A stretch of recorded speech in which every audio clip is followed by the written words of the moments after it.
નમસ્કાર વિદ્યાર્થી મિત્રો, હું જયદીપ રૈયાણી આપનું અર્થશાસ્ત્રના ઓનલાઈન લેક્ચરમાં હાર્દિક સ્વાગત કરું છું.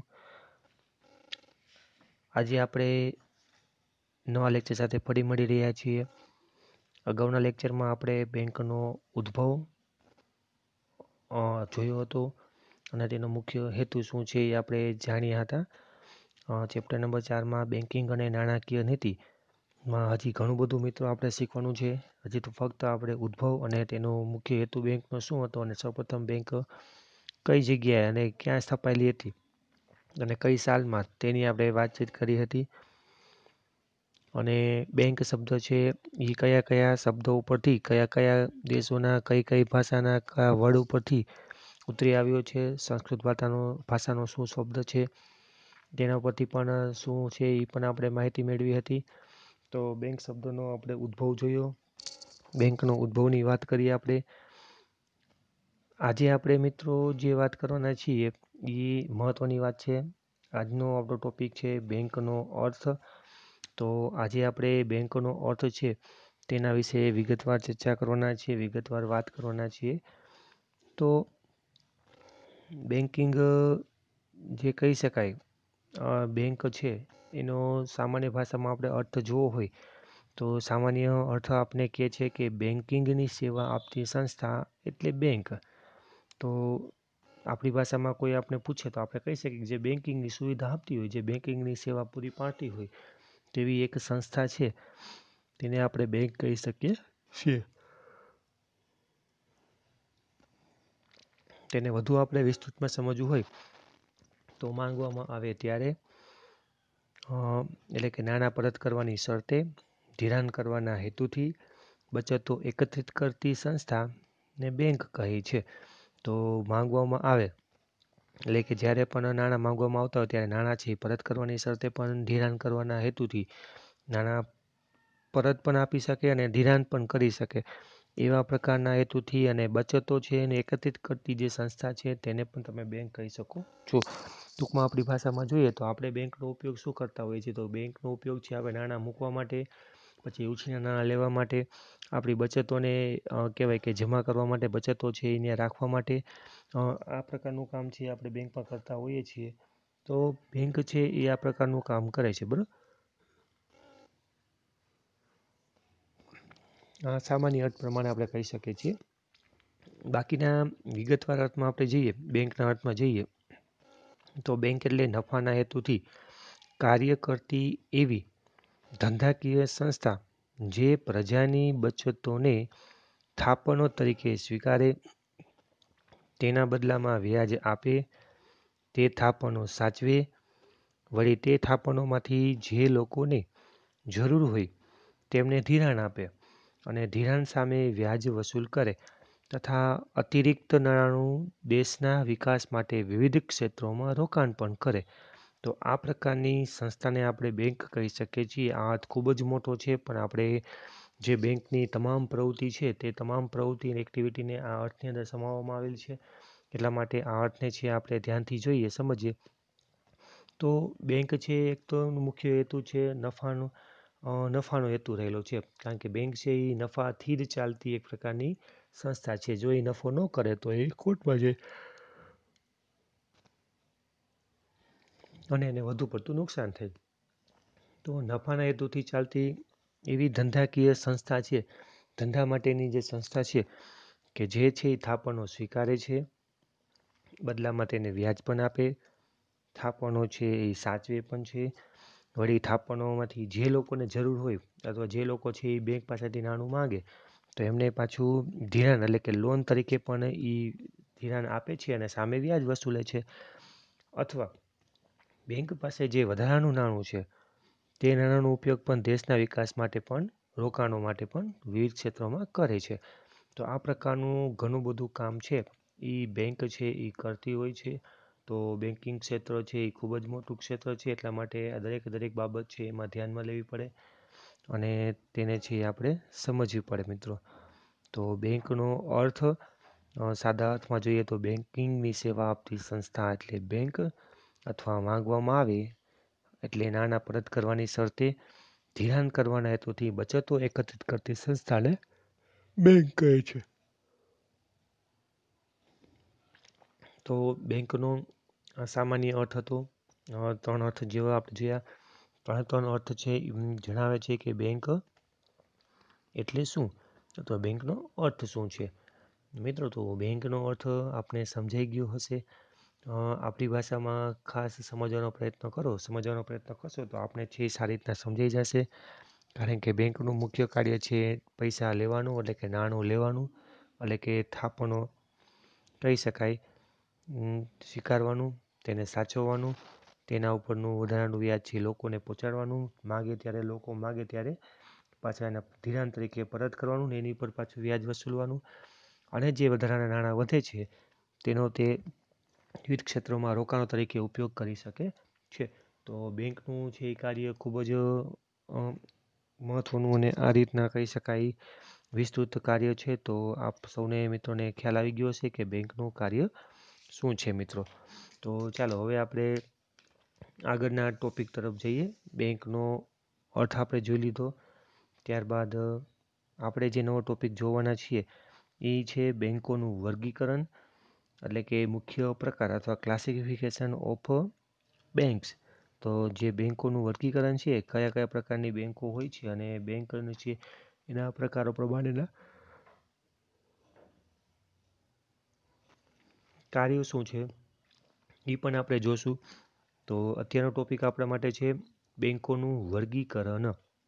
તો બેંકોનું વર્ગીકરણની વાત કરીએ તો બેંક છે એ મુખ્ય 2 પ્રકારની હોય છે.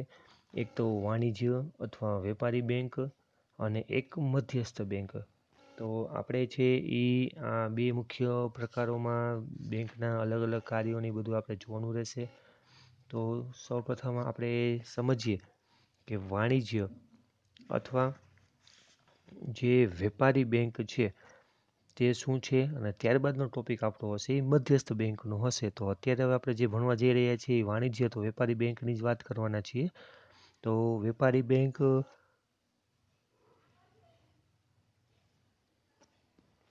બેંકના વર્ગીકરણ પ્રમાણે શું છે, તેનો અર્થ શું છે, તેને કેવા પ્રકારની બેંક કહેવામાં આવે છે, તેનો મુખ્ય હેતુ શું છે, તેનું કાર્ય શું છે, દરેક વસ્તુ આપણે એમાં જોવાના છીએ. તો ખાસ મિત્રો ધ્યાન રાખજો કે બેંકનો અર્થ જોયો, ત્યારબાદ એનો જે મુખ્ય પ્રકાર છે એમાં વેપારી બેંક, જે વાણિજ્ય બેંક છે એમાં થોડોક ફેરફાર આવશે. બાકી બેનો મતલબ બેંકનું કાર્ય એક જ છે, પણ વેપારી બેંક કોને કહી શકાય એના માટેનો અર્થ છે. તો સૌપ્રથમ વેપારી બેંક છે એની વાત કરતા હોઈએ તો ભારતમાં 1949ની બેન્કિંગ કંપની ધારા મુજબ, એટલે કે ભારતમાં જે 1949 છે ત્યારે બેન્કિંગનો ક્ષેત્રનો જે કહી શકાય કાયદો ધારો હતો તે પ્રમાણે વેપારી બેંકનો અહીંયા અર્થ આપણે આપેલો છે. તો વેપારી બેંક એટલે એવી સંસ્થા જે બેન્કિંગ અંગેના વ્યવહારો કરે, એટલે કે દેશમાં રોકાણો વધારવા માટે પ્રજાની થાપણો સ્વીકારે, જે ગ્રાહકને જરૂર પડે ત્યારે પાછી પણ મળે અને જેમાંથી ચેક, ડ્રાફ્ટ, પે ઓર્ડર વગેરે દ્વારા ઉપાડ પણ થઈ શકે. તો આ પ્રકારની બેંકને આપણે વેપારી બેંક તરીકે ઓળખી શકીએ છીએ. એટલે કે વ્યક્તિ માટેની બેંક છે, કોઈ પણ છે એ પર્સન છે, કોઈ વ્યક્તિ છે એને જે કહી શકાય કે બેન્કિંગના વ્યવહારો કરતી હોય એ બેંક પાસેથી તે રોકાણ છે વધારવામાં, દેશમાં રૂપિયા રોકાણ વધારવા માટે લોકો પાસેથી થાપણો સ્વીકારે છે, જરૂર પડ્યા લોકોને થાપણો પૂરી પણ પાડે છે અને જેમાંથી કહી શકાય કે ચેક, ડ્રાફ્ટ, પે ઓર્ડર વગેરેના વ્યક્તિ નાણું ઉપાડી પણ શકે છે. તો આ પ્રકારની પ્રવૃત્તિ જે છે એ વેપારી બેંક કરતી હોય છે. બેંકનું કામ ફક્ત નાણું છે એ સાચવવાનું, વ્યાજ દેવાનું, તેને પછી જરૂર પડે લોકોને આપવાનું અને વધારાના નાણાંનું દેશમાં રોકાણ કરવાનું.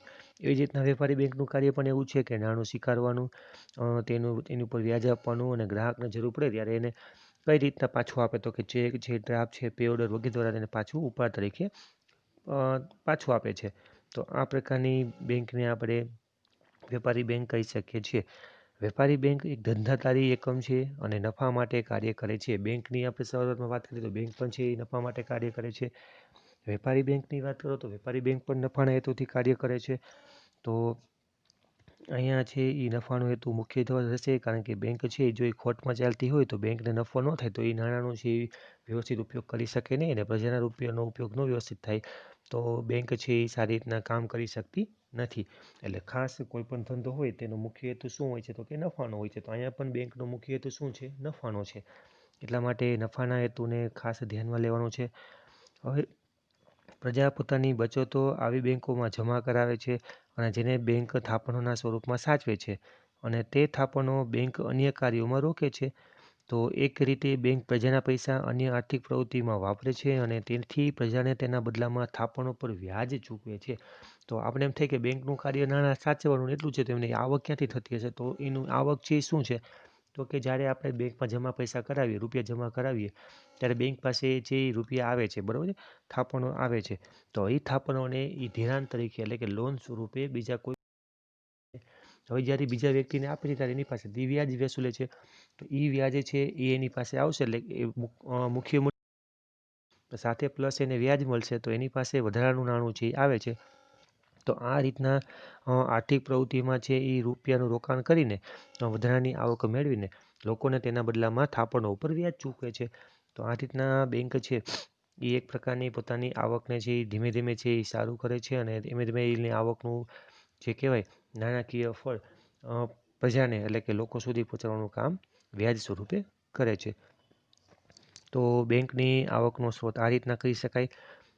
થાપણોનું બેંક કોઈ ક્ષેત્રોમાં રોકાણ કરી શકે છે, બરાબર છે, જેમ કે ખેતી કે ઉદ્યોગોના વિકાસ માટે કાર્યક્રમોમાં વાપરી શકે છે, અથવા તો સરકારની જામીનગીરીનો ખરીદી શકે, અથવા જે લોકોની રૂપિયાની જરૂર હોય તેવા લોકોને ધિરાણ આપી શકે છે. રોકાણ કરે ત્યારે બેંકને નફો કે આવક મળે છે, અને ધિરાણના બદલામાં બેંક વ્યાજ વસૂલ કરીને કમાણી કરે છે. તો આ રીતના પણ ગમે તે લોકોને પણ એ ધિરાણ આપી શકે છે. ખેતી હોય, ઉદ્યોગ હોય, સેવા હોય, પછી કહી શકો કે સરકાર હોય, તો ઘણી બધા સ્વરૂપે છે બેંક છે એ મિલકતો ખરીદીને અથવા મિલકત ઉપર રોકાણ કરીને તેની ઉપર છે એ આવક મેળવતી હોય છે, અને પ્રજાને છે એ વ્યાજ વધારાનું કમાણી તરીકે વ્યાજ તરીકે ચૂકવણી કરતી હોય છે. થાપણો સ્વીકારવા માટે જે વ્યાજનો દર બેંક આપે તેના કરતાં ધિરાણ પર ઊંચો વ્યાજનો દર વસૂલ કરી બેંકો નફો કમાય છે. હવે એક આ મહત્વની બાબત છે કે જ્યારે થાપણો છે એટલે કે આપણે જે બેંકમાં જમા કરીએ છીએ રૂપિયા, તેના પર બેંક છે એ વ્યાજનો દર કેવો રાખે છે તો કે ઓછો રાખે છે. તેના કરતાં ધિરાણ પરનો વ્યાજનો દર કેવો હોય છે? વધુ. એટલે કે જે લોન આપે છે, બીજાને ઊંચી નાણાં આપે છે, એની પર છે એ વધુ પડતું વ્યાજ છે એ વસૂલે છે. એટલા માટે બેંકને નફો થાય છે, અને બેંક છે એની આવક ઊભી થાય છે. આમ બેંક એક ધંધાદારી સંસ્થા કહી શકાય છે, કારણ કે જે એની પાસે નાણું આવશે એમાં વ્યાજ ઓછું દેવું પડશે, પરંતુ જે લોન દે છે એની પર વ્યાજ વધુ વસૂલવાનું છે. તો અહીંયા એના માટે શબ્દ વપરાય છે ધંધાદારી સંસ્થા, એટલે કે બેંક છે એક ધંધાના હેતુથી ચાલતી સંસ્થા છે, એટલા માટે ધંધાદારી સંસ્થા પણ કહી શકાય છે. બીજા શબ્દોમાં બેંકો છે નાણાંની હેરફેર કરીને નફો કમાવા માટે ધંધો કરે છે, તેથી તેમને વેપારી બેંક પણ કહેવાય છે. વેપારી બેંક શા માટે કહેવાય એના માટેની પણ આપણે વાત કરી કે બેંક છે એ કહી શકાય કે નાણાંની હેરફેર કરે છે, એટલે કે નાણું છે એ એકબીજાને આપે છે, ઉછીનું હોય કે પછી કોઈ પણ સ્વરૂપના હોય, પણ નાણાંની છે હેરફેર કરતી હોય છે, એટલે કે એક પ્રકારનો ધંધો કરે છે. તો નફો કમાવા માટે જે ધંધાકીય પ્રવૃત્તિ કરે છે એ બેંક પણ કરે છે. તો આ હેતુથી પણ બેંકને છે વેપારી બેંક તરીકે ઓળખવામાં આવે છે. મિત્રો, તો આપણે ખ્યાલ હશે કે બેંક છે એને પણ ખાસ વેપારી બેંક શા માટે કહેવામાં આવે છે? એનું મુખ્ય કારણ આ છે કે બેંક છે એ નફાના હેતુથી કાર્ય કરે છે, નાણાંની હેરફેર કરે છે, નફો કમાવવા માટે એક પ્રકારની ધંધાકીય પ્રવૃત્તિ કરે છે, તેટલા માટે તેને તમે વેપારી બેંક તરીકે ઓળખી શકો છો. તો મિત્રો, વેપારી બેંક માટે આટલી બાબત આપને ખ્યાલ આવી ગયો હશે કે સામાન્ય બેંકોના પ્રકાર છે વાણિજ્ય અથવા વેપારી બેંક, એમાંથી વેપારી બેંક છે શું, તે કેવી રીતના કામ કરે છે, તેનો હેતુ શું છે, દરેક વસ્તુને આપનો ખ્યાલ આવી ગયો હશે મિત્રો. તો આજના લેક્ચરમાં બેંકનો અર્થ અને વેપારી બેંકનો અર્થ આપણે જોયો મિત્રો. હવે પછીના લેક્ચરમાં આપણે વેપારી બેંકના કાર્યો તે જોવાના છીએ કે જે કયા કયા પ્રકારનું કાર્ય કરે છે તેની આપણે ચર્ચા કરશું મિત્રો. તો આજે આપણે અહીંયા સુધી રાખશું મિત્રો. તો નવા લેક્ચરમાં ફરી પાછા નવા પ્રશ્ન ફરીથી મળીશું મિત્રો. આવજો.